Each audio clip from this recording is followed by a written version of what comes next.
Cool. So welcome to Lab 6. Let's get started. Today we're going to talk about maps and unordered maps, which is a very fun data structure. And I'm excited to teach you guys them or review them if you've already covered them in lecture. Also in the slides, you can look at enum, emplacement, declarations. We're not going to cover those in lab, but it's good to know for the projects. So recommend you look at those on your own time. Okay. Some announcements. Lab 6 is due November 5th. The project 3 is going to be released tomorrow. So enjoy your last day of a break. And then that's going to be due a couple of weeks from now. Please fill out the feedback form. And yeah, we're going to send out exam scores soon, as well as grade projections. Any questions on announcements?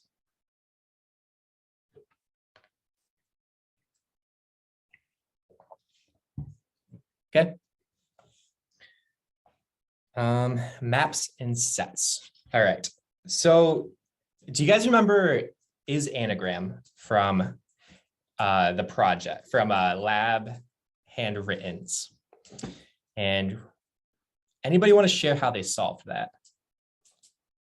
If you remember back, I think it was like 3 weeks ago.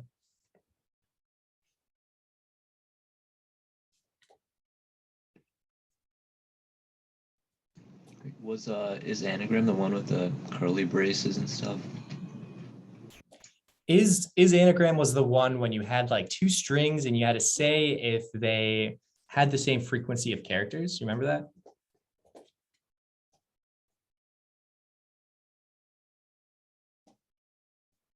It was from like the handwrittens.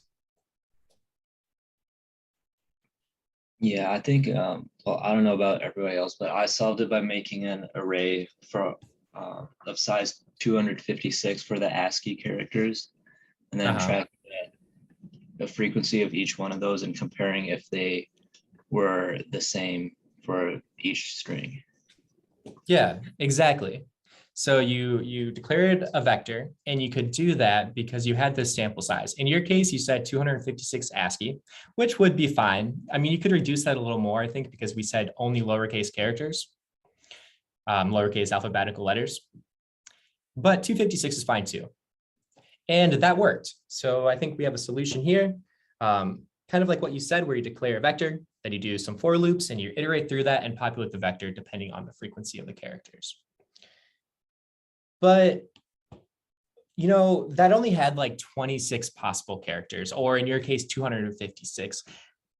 What if that's not the case? You know, what if you could have unlimited characters? You know, ASCII is limited to 256, but what if you could add like strings or, you know, smiley faces or, you know, UTF-8 characters that are outside of ASCII that have a higher sample size?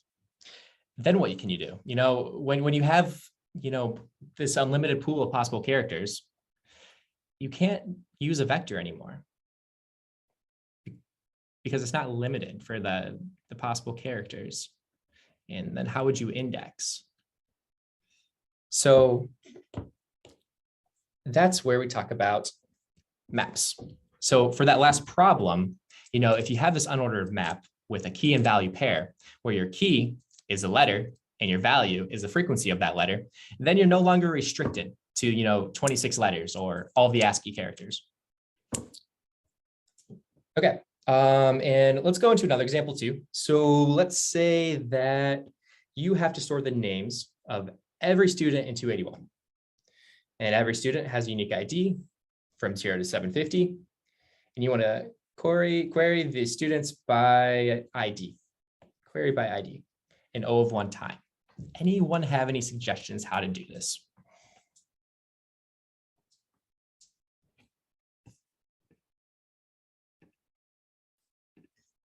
Oops.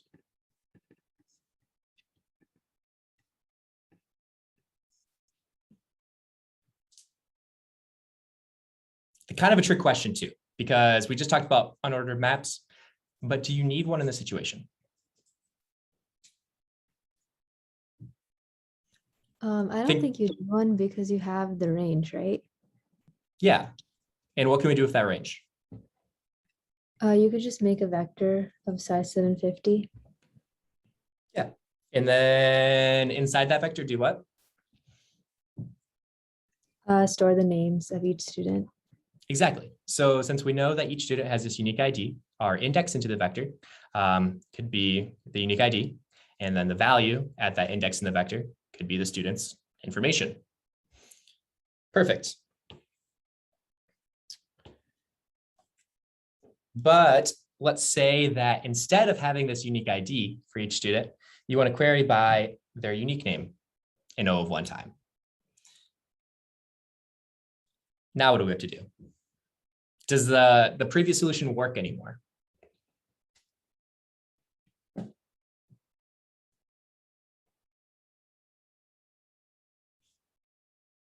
If not, why doesn't it work?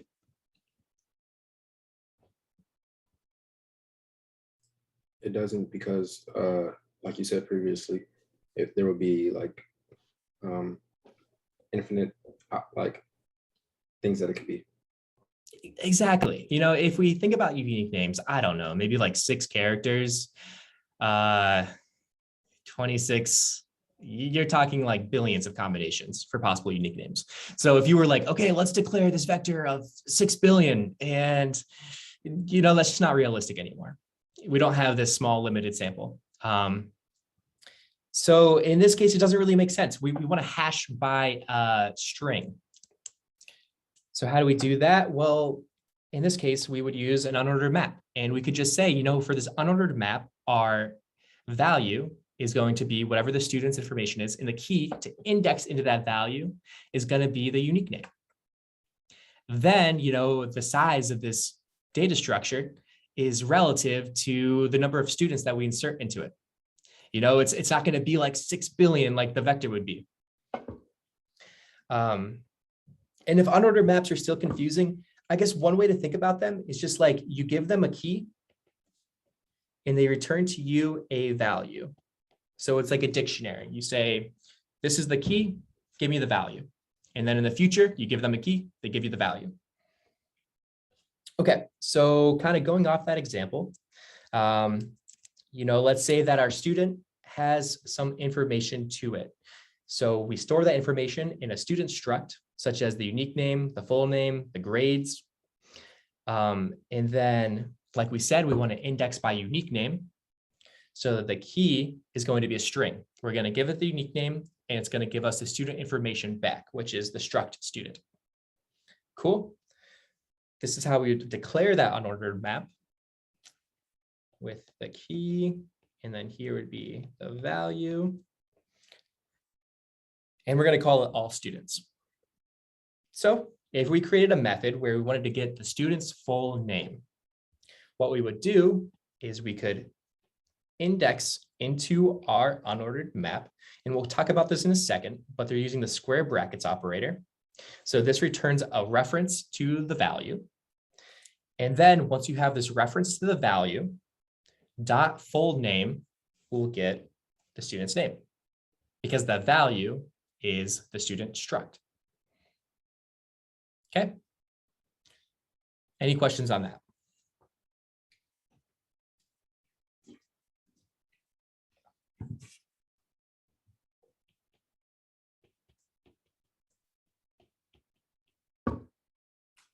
Cool. So with that, how would you implement this method where we want to add a grade? So we're given the unique name for the student as well as a grade, and we want to add that grade to that student.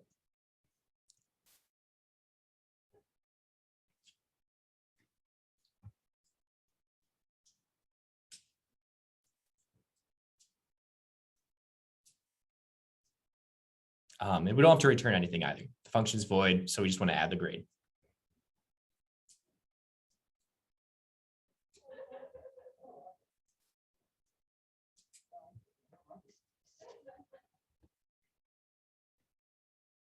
Anyone have any answers how we can solve this method? So Go ahead.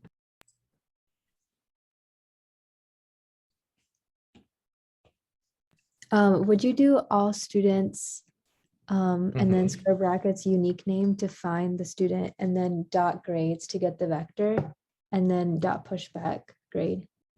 Exactly. So the first part you said, all students unique name. This right here gives us a reference to the value. And the value in this case is a student struct. Then once we have a reference to that, like you said, we want to do dot grades to get the vector grades. And then we want to do dot pushback to push back to that vector, our specific grade. Nice. Okay. So the advantages of an unordered map, as we talked about earlier, if we were to use a vector here, the possible unique name combinations would be over 200 billion. Using an unordered map lets us only consider those students that are in the map. I mean, clearly there's less than 200 billion students. And then, another solution you might say is, well, rather than using an unordered map, if I just want to store the students, what if I just threw all of them into a vector? And then if the vector was sorted by the unique name, I could look them up in log n time using a binary search. You could do that, but you'd have to sort the list beforehand. So it'd be like O of n log n initially, and then log n, whereas an unordered map would be O of 1 to look up. Plus, if you did this vector and you threw all the students into the vector, it would be kind of confusing to implement, but also if you try to add a new student, that would be O of n. Whereas with a hash map, it would be O of 1. Okay. Now let's talk about pairs a little bit, because hash maps are implemented under the hood using pairs, and they're kind of confusing if you don't remember. So a pair is just a data type that wraps two values, and those types can be different. To access those types, you can use first and second. So this would be like some implementation of a pair. And then if you want to create a pair, there's a few different ways to construct it. Here we give you 3. And when you want to access a pair, to get the first element, like we said, you could just use myPair.first, where myPair is the name of the pair. To get the second element, you'd use .second. Okay. Now let's go to hash map. Well, I guess any questions on pairs? Pretty straightforward. I think the syntax just .first to get the first element, .second to get the second. Okay. So now let's talk about operations with unordered maps or hash maps. So first off, the bracket operator, square bracket operator, we talked about that a little bit prior. That gives you a reference to the value for that key, So you would put a key in the square brackets operator and it returns you a reference to the value of that key. Okay. And one thing to note about the square brackets operator is that it will create a value object if the key is not found. So if the key is not yet in the map, doing so will create the key value pair in the map with the default value. So another one you can do to find, you can use .find with a key, and that returns to you an iterator to the key value pair. What's nice about this one is if the key value pair is not in the map, it won't create it. So .find, if it doesn't exist when you throw in the key to .find, it will return to you the end iterator. Okay, then there's also insert or assign. Erase is a good one, and then begin and end. Notice begin and end are kind of pointless for an unordered map because you don't really care about the ordering of the elements in the map. So typically you wouldn't use begin or end and iterate through the map, unless you just wanted to see all the values in the map or something. Any questions on unordered map operations?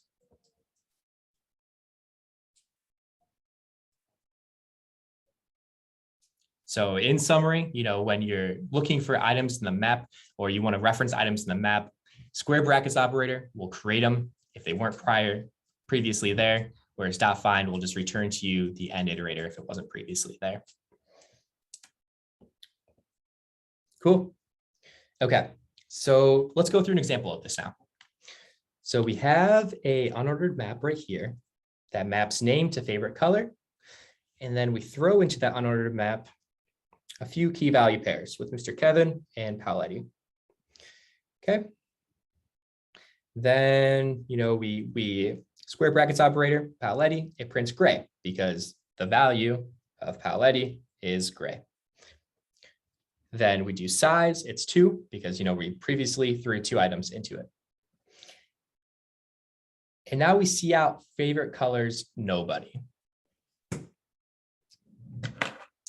What would be the print? What would print here? In 1 second, I'm plugging my computer. So feel free to answer.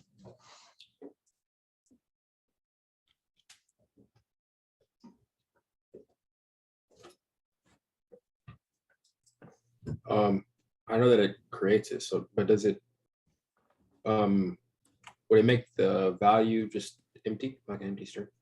Yeah, that's a good, so it's kind of a trick question. It creates it, and then it gives it the default value. What is the default value? For a string, the default value is an empty string, exactly.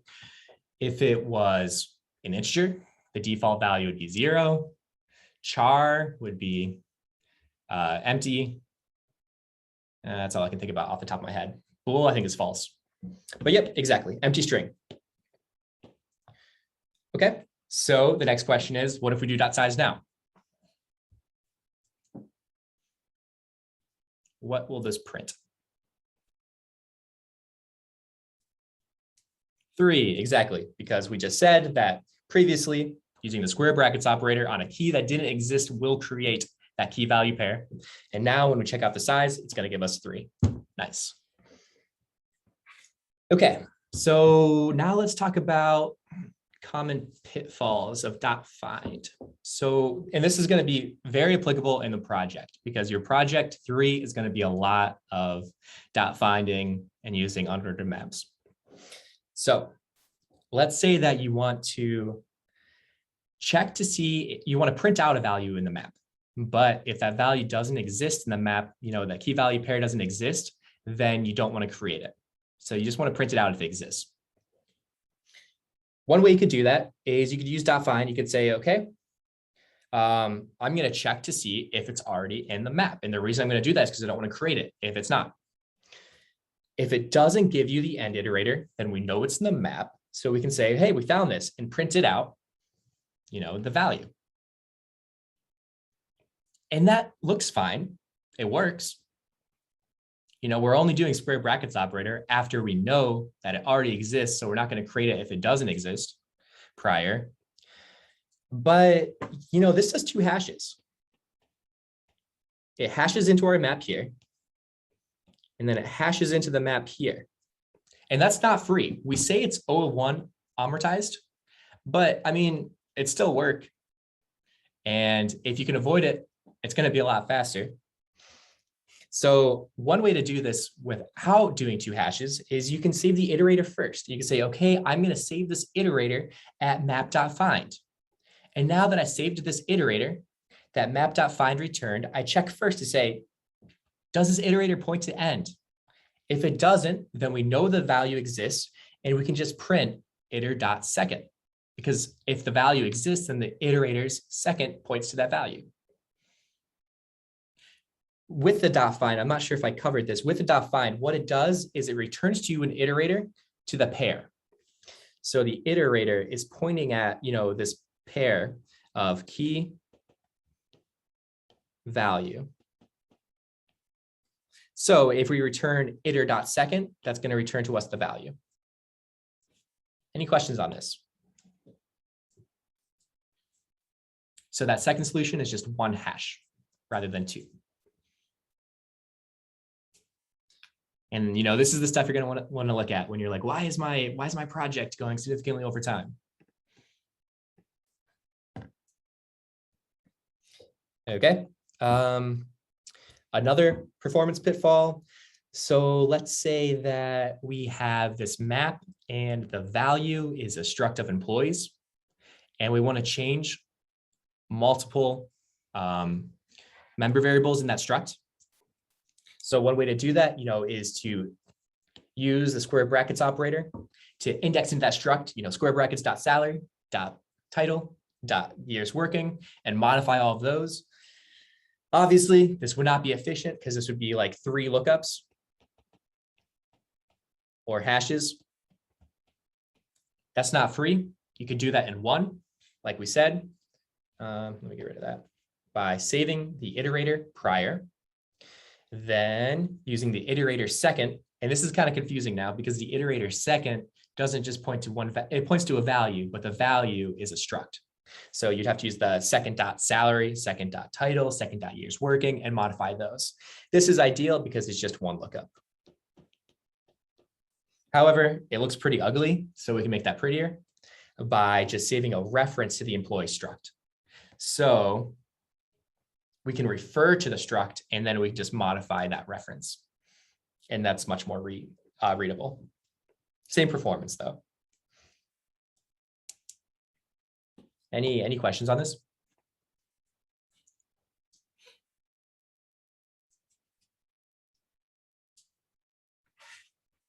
Cool. Turn this down. Okay, let's talk about some multiple choice practice. So which of the following applications would a hash table or an unordered map, same thing, not be appropriate?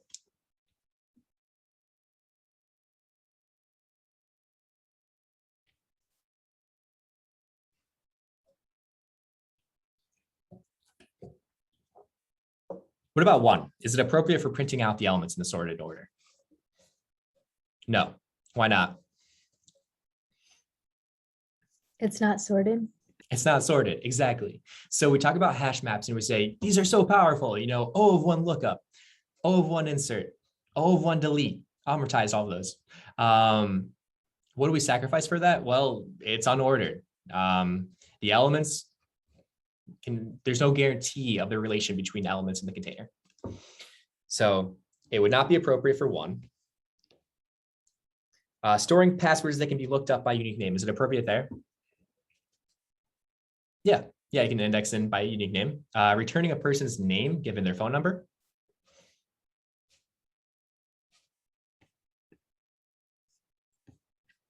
What about 3? Yep, exactly. Key would be phone number, value would be name. Finding the kth largest element in the array. No, why not?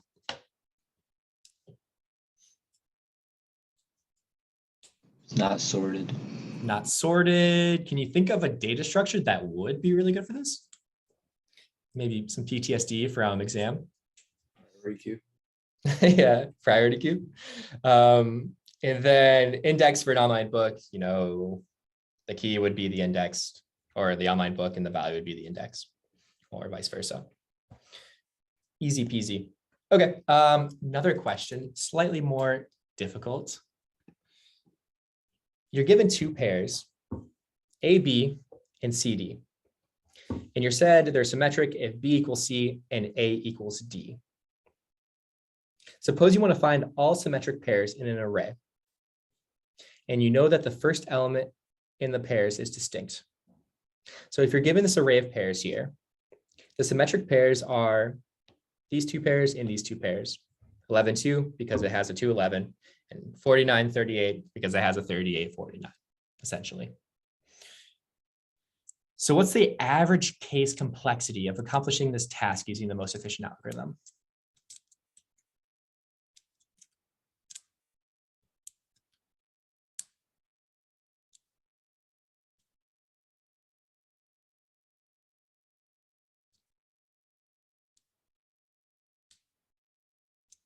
Getting some answers for 3, O of n. Yes, it's O of n. Now, maybe a little more difficult. Can you explain to me how you would do this? How you would implement this? Let's say that this was a free response question on the final.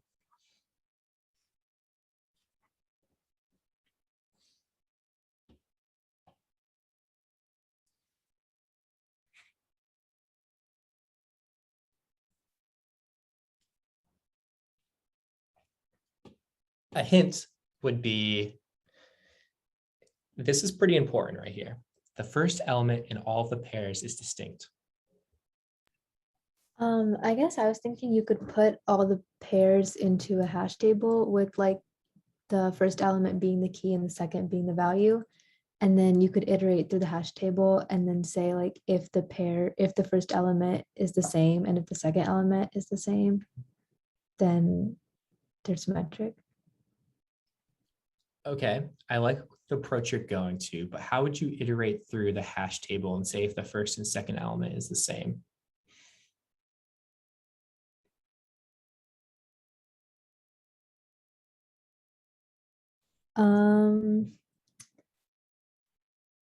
Well, I guess actually you wouldn't even want to do that because it would have to be like A and D are the same. So let's go off what you were saying. Let's say that we want to make this unordered map and our key is the first element and the value is the second.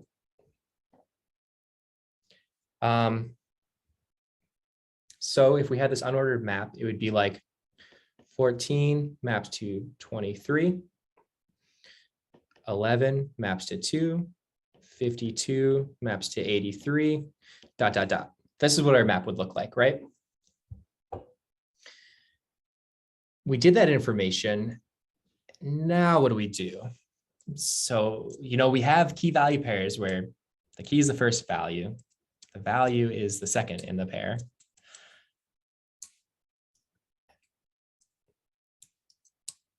Could we go through and check if the value is in the, like if the value exists as a key, if that makes sense? I don't really. Yeah, exactly. But how do we do that?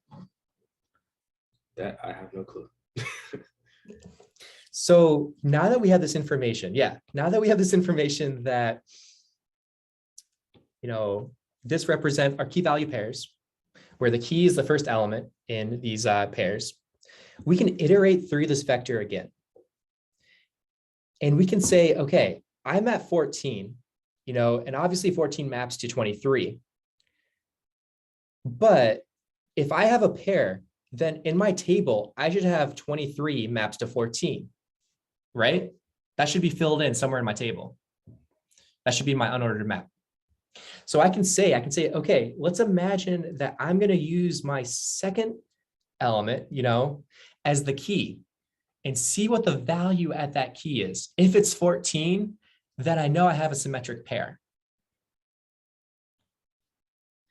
And I can continue iterating through my vector and do this. Kind of confusing.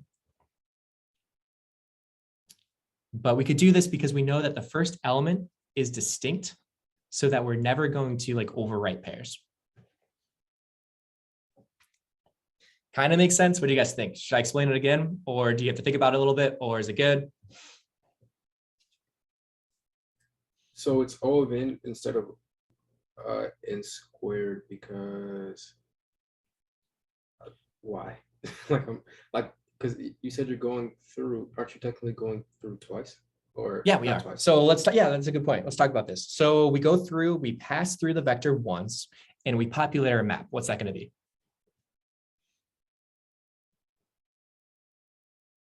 To iterate through the vector and fill in this map.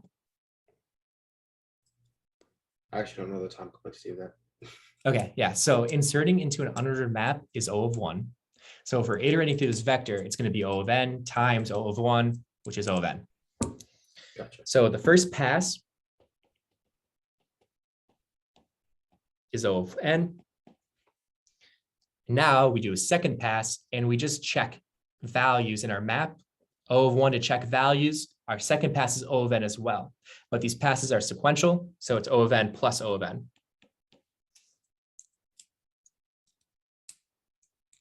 Really, you don't actually need to do two passes. You could do this in one pass as well, but this is the idea. Think about it. Go on. Yeah, I just had a good question. If we're iterating through the entire vector with that idea, so we find the 11 and then we check that its second value is the 2, and then we see that there's another pair that starts with the 2, So then that would Mhm. increase your count by 1, right? But we're not actually doing count. So our value is not the count. Our value is the second element in the tuple. So when you're using unordered maps, you can do frequency, and we do that a lot. We say our key, and then the value is the frequency of that key, right? But in this case, we're not doing that. In this case, our value is that second element in the tuple. So our map, yeah, go on. Yeah, I guess I was just saying, so like we find the pair 11, 2, 2, 11. But when we get to 211, how do we ensure that we don't find the pair 211, 11, 2? Because that's the same thing. Oh, so you're saying like maybe not printing out duplicates? Yeah. Yeah, I mean, you know, that I guess that's implementation, but really, I guess you could do this in one pass. That's a good point. If you did this in 2 passes, you might have some duplicates. So you can do this in 1 pass. As we're iterating down this, we can go through an example of this. So as we're iterating down here, on our first pass, we say, okay, I'm at 1423. The first thing I want to do is see if there is a key for 23, and if there's a key, see if the value is 14. Our map is empty right now, so we continue. After pushing in 14 maps to 23. Okay, now we're at 11.2. And we say, okay, let's check to see if there's a key 2 and if it maps to 11. No, so we push 11.2 into there and we continue. There's nothing for 52.83, so we push those and continue. Right now we're here. 49.38. We check to see if there's a key 38. There's not a key 38, so we push 49.38. And now we get to 38.49, and we say, okay, if there's a symmetric pair, then there should be a key 49 in our map that's value is 38. And we check 49 and see if its value is 38. It is. So then we know that we have a symmetric pair, and we can print out 38.49 and 49.38. And then we do the same for 211. We say, okay, is there a key 11 in our map? And if so, is its value 2? Yes, there is an 11 and its value is 2. So then we can print those out too. So we can do this in 1 pass and prevent duplicates. Gotcha. Thank you. Yep. And you can imagine, like, with hash map questions that you might be asked on the exam, like this is kind of like the thought process you have to do. And you'll get good practice for this on the written this week as well. Okay. Let's talk about interview problems. Favorites. Okay, so you're given a vector of integers and you want to find the first non-repeated integer. So here's our vector. And what we would return is 10 because it's not repeated. Everything else in that vector before it is repeated. Negative 234 is here. 2 is repeated here. 1 is repeated here. So 10 is the first value that is not repeated. How do we solve this?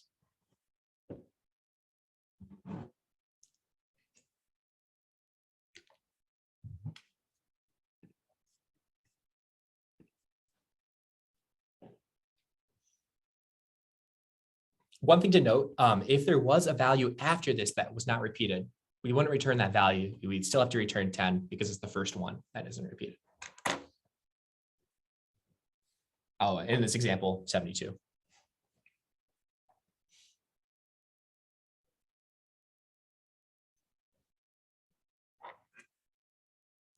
Could you make a map with the key being the value and the value being the frequency of that value, and then just go through and find whichever one has a frequency of 1 after passing through the entire vector?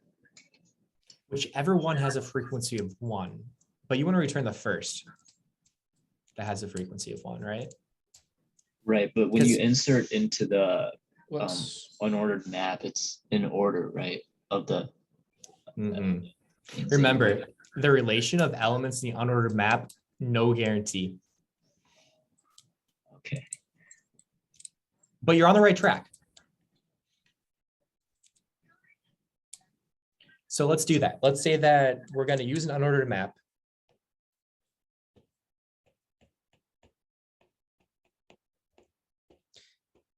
And our key is going to be int. Our value is going to be an int. And this is going to represent, an element there. And this is going to represent the count of that element, the frequency. So this is the case where we use a map to count frequencies of values. And now, after iterating through this map, we would have something like -234 maps to 2, 2 maps to 2, 1 maps to 2, ... And you're saying, okay, we want to return the first one that maps to 1. Yeah, that's true. And eventually you'll get 10 in this map somewhere that maps to 1. However, we cannot iterate through the map because this 10-1 might be after, inside our map implementation, it might be after the 72-1. And in that case, if we're iterating through this and 72 comes first, we would say, oh, 72 is the first non-repeated integer in the vector. So how do we maintain that order of the original vector? Oops. What if we iterated through the vector and then called find on the elements in the vector? And then if that iterator's second is 1, then we know that that's the first one that's non-repeated. So iterate through the vector. You're saying first pass or second pass? Second pass. Second pass, yes. Yep, we can iterate through the vector. No need to call find though, because we've already created all these elements. So you could call find, but it's not necessary. So yeah, we populated this vector here, or we populated our unordered map with key value pairs for frequency counts.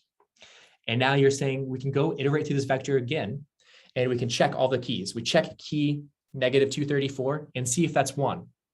It's not. So we keep on doing this. We check key 2, see if that value is 1. It's not. And we keep on doing this and eventually get to 10 and it says, hey, that value is 1. And because we did frequency counts, 1 refers to a non-repeating integer. So 10 would be the first. Any questions on that? Cool, good job. So let's modify this question a little bit. This time we want to improve our memory. Hint, it doesn't improve it like it improves it like kind of insignificantly, not a complexity difference. So doing the same example where we want to find the first non-repeated integer, is there any implementation that you could think of that might store a little bit less key value pairs?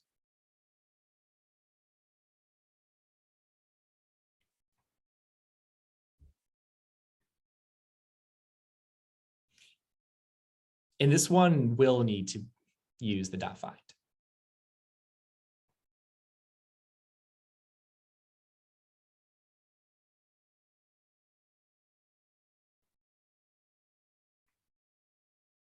And another hint, we know that each element can only, wait, what? Oh, I might have explained this incorrectly. Okay, kind of important for the question. Let's say that each element can only appear at most 2 times. And you still want to find the first non-repeated integer. Can you think of a clever approach to, micro-optimize the memory?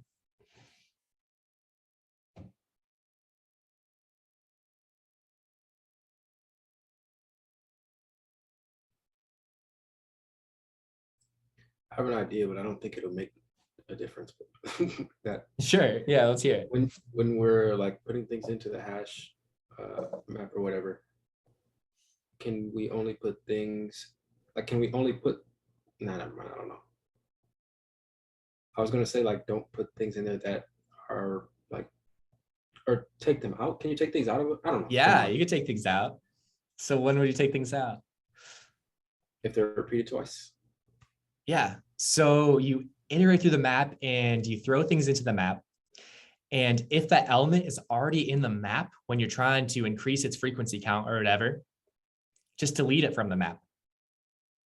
So in the end, you would only have elements that only exist once, right? And then from that, you can do a second pass like we did before and see that first element that's in the map. Nice.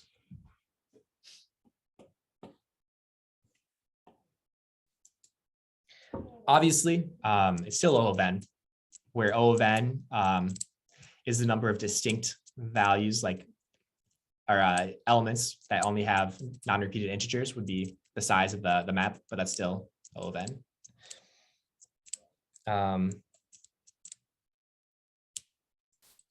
Yeah.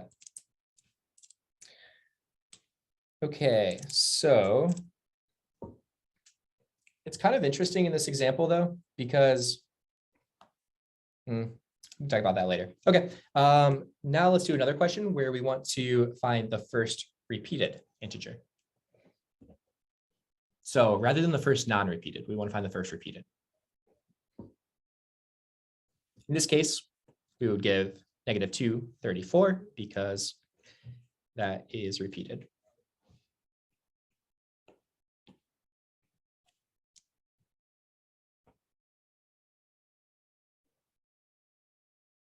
And I guess, how does this change the problem?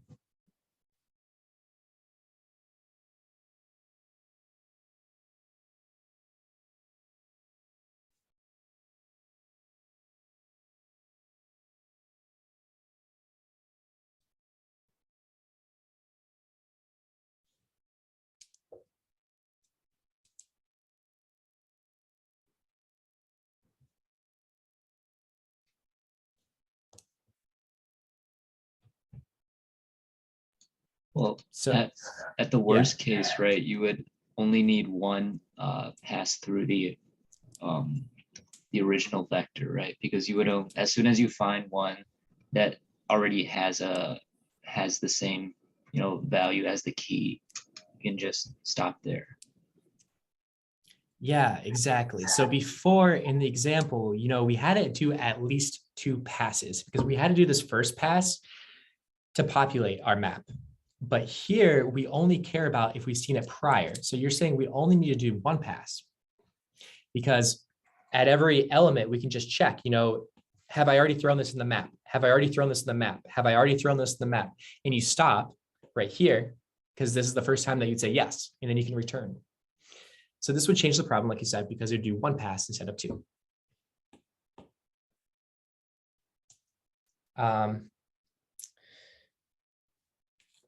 And another question, I guess, not only is it 1 pass, but we also don't care about the value, is another way that it changes the problem. Implementing this with the hash map, we would say, okay, -234, whatever, maps to 1. And then here we would say, okay, 234 is already in our map. But we don't actually care that it maps to 1 either. We just care that it's in the map, right?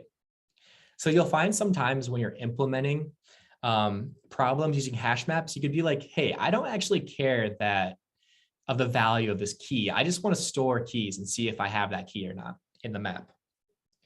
And when you ask yourself that question, you could probably, instead of using an unordered map, you could use an unordered set, which is pretty much exactly the same as an unordered map, except the value, there's not one. So it simplifies the data structure a little bit. It just stores keys. And it says whether or not the key is present. So solving that problem using an unordered set, remember where we want to find the first repeated integer. You would just run you'd have an unordered set of ints, where that represents the values in your, the elements in your vector. And then you iterate through the vector. And here's a syntax from a set, similar to a map. You say, okay, is this element already in my set? If it's not, throw it in the set. If it is, return, because that's the first repeated one. You don't care about values. And when I say values, I mean like the key value pairs in the unordered map.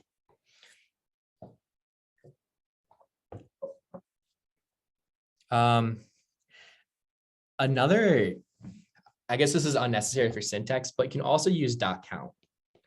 And dot count for maps or unordered sets returns 1 if it's in there and 0 if it's not. And it doesn't create it if it's not in there. So it's kind of like code golfing. It's a little shorter lines of code than doing s.find equals s.n. You could just say if s.count key, and that will return 1, true if it exists. Okay, and then finally, let's talk about comparing unordered versus ordered. And this is kind of a confusing topic, now that we're learning about unordered, because, in 280, we talk about ordered, we talk about maps. Now we're talking about maps, but they're unordered. So let's just clear the confusion. So today we talked about unordered maps and unordered sets, implemented the same way, but unordered sets don't have a value, still have a key, and unordered maps have a key and a value, referring to that key or referencing that key. Okay, so with an unordered map, what do we say was the complexity for lookup, delete, and insert? All 3 of those. O1. O of 1. Yep. Unordered set, same thing. But you also have ordered set and ordered map. In the STL, those don't have ordered. They're just referred to as set and map, I believe. These were covered in 280. Does anybody remember how these are implemented?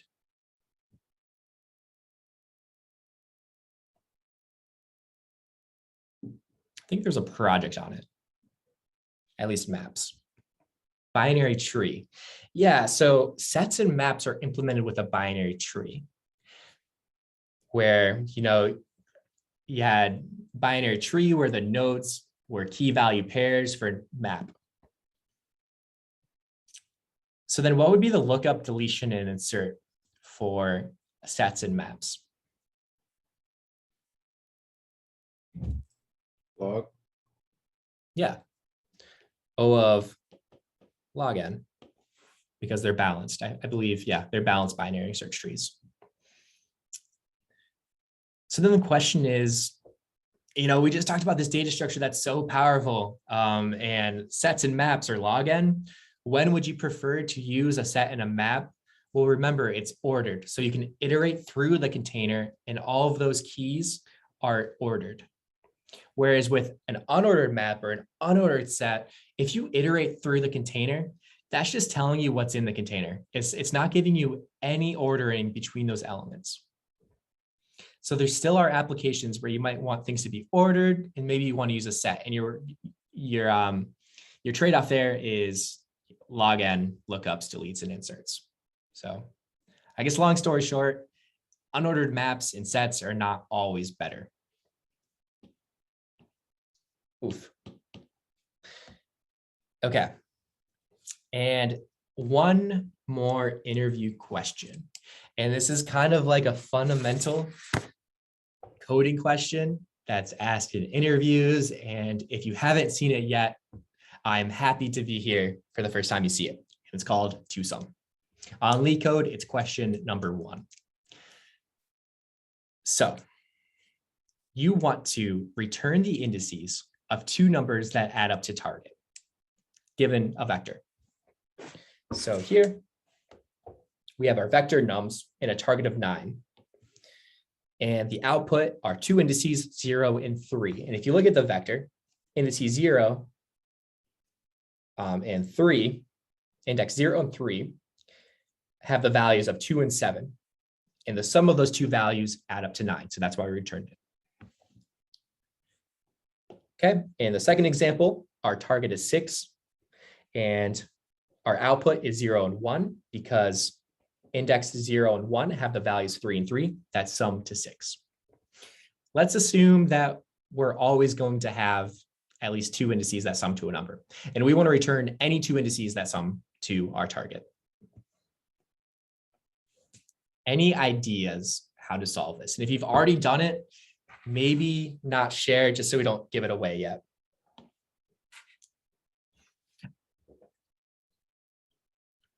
I guess let's talk brute force first. Can anyone think of like this brute force way to solve this? Not very optimal.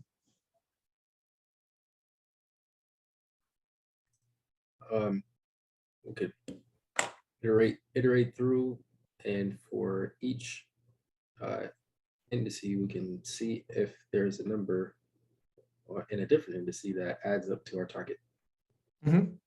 Exactly. So we could do like this nested for loop. And for each index in this for loop, we iterate through all the other indices in the vector. And we just compare them. And then we return once we get to that add up to the target. What would be the complexity of that? N squared. N squared, memory.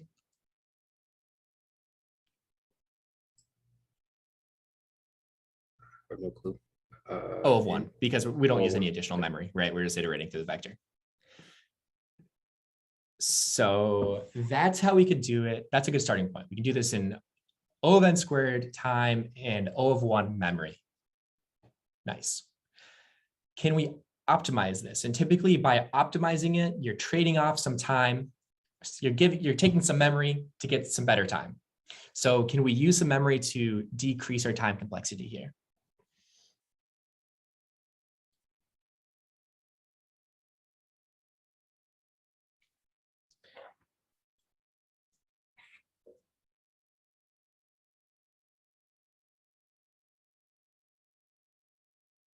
And hint, it uses a data structure that we talked about today.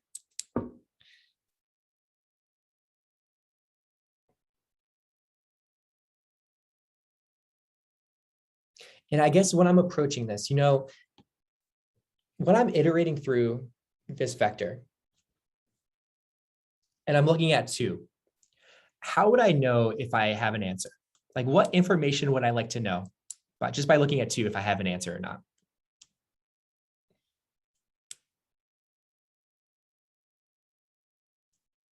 Is it equal to the target? Or Is 2 equal to the target? But we need 2 indices, right? Yeah, so is there like... You're on the right track. Yeah, like is there a 7? Right? Because we have this value 2. So we want to know like, hey, do we have a 7 somewhere? Because 2 plus 7 equals 9. But we don't only care about that. What else do we care about?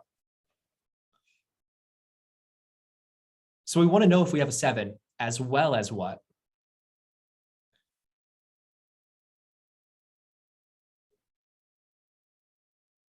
The index of it? Exactly.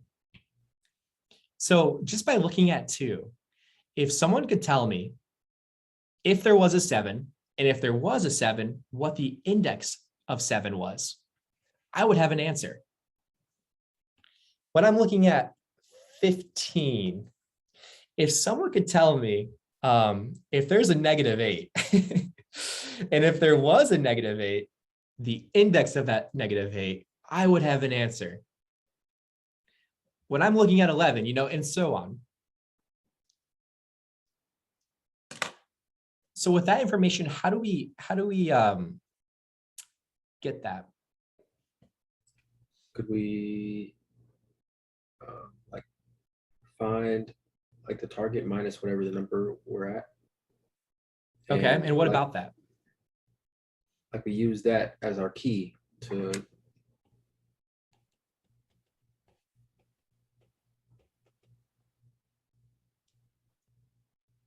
I don't know if I'm thinking about that. Like we're at 2, so we would, we know that 9 minus 2 is 7. So we take the 7 and that's our key. And whatever the value is at 7, if there is one, then I don't know. I think I'm saying it wrong. No, you're totally on the right track. So you're saying, let's make our key our target minus our current num. Okay. And then what would be the value at that key? What's that second thing that we want to keep track of? The index. The index. So let's say, what's it going to be the index of?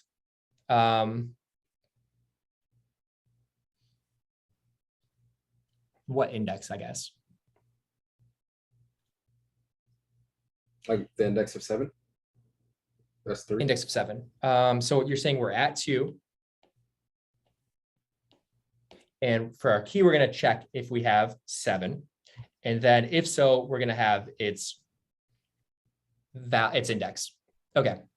So that's one way to do it. I think we're going to flip around the logic. I think it might be a little more straightforward. So let's say that our key is our num and our value is the index of num. Okay. So here for 2, our key would be 2 and our value is 0, right? Because we have 2 at index 0. Make sense? Yeah. So what are we checking when we're at 2 now to see if we have an answer? And I think this is where you're going.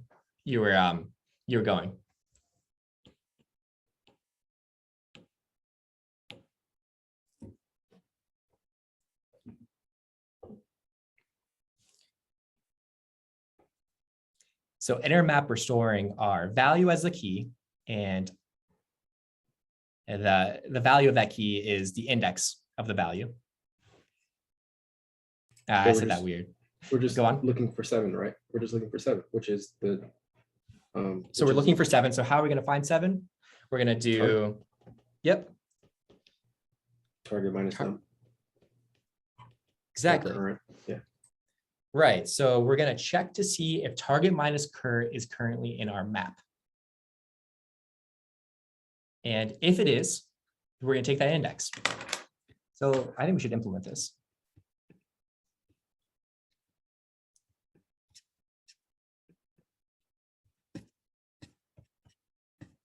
Oh my gosh, so many tabs. I'm being exposed right now. Okay.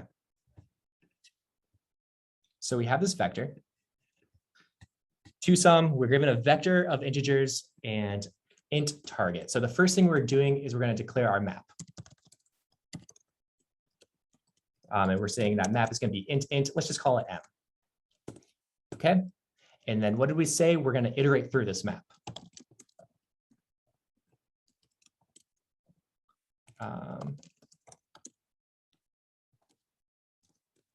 Okay. And what are we going to do at every iteration? What did you guys say we're going to do?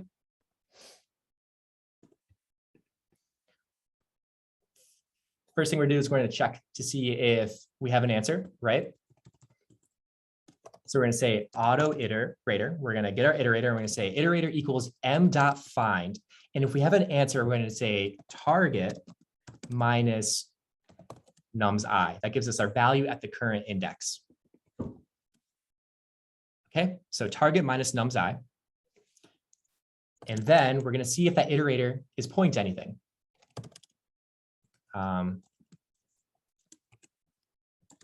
So if it doesn't equal m.end, then that means it's pointing to something. So what can we return? Well, we return our current index, which in this case, it would just be I, the current number we're pointing to, as well as what?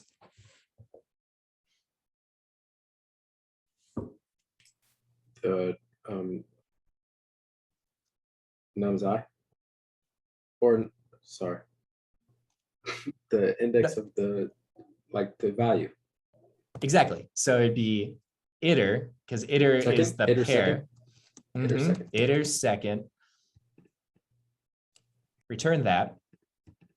And then at the end, what do we do? Well, we insert our current value into the map. So nums I equals I. And that's the answer. So we're iterating through this map, and for every index, we're saying, hey, if we have an answer, then that means that there is a key in our map at target minus nums I. If so, we can return the value of that key because that refers to the index as well as our current index. If not, then we just continue populating this map where we just create a new key with the value. And then the value of that key would be our current index. And that's ToSum. And, you guys solved that. And I've heard multiple people that for their Amazon interview, their one interview they had at Amazon, it was literally just twosome, which means that all of you here are overqualified to work at Amazon or anywhere you want to work. So yeah, just don't sell yourself short. And you guys are all very smart. So that's it for lab this week. Thank you for coming, and I hope you have a great day. Thank you. Mhm.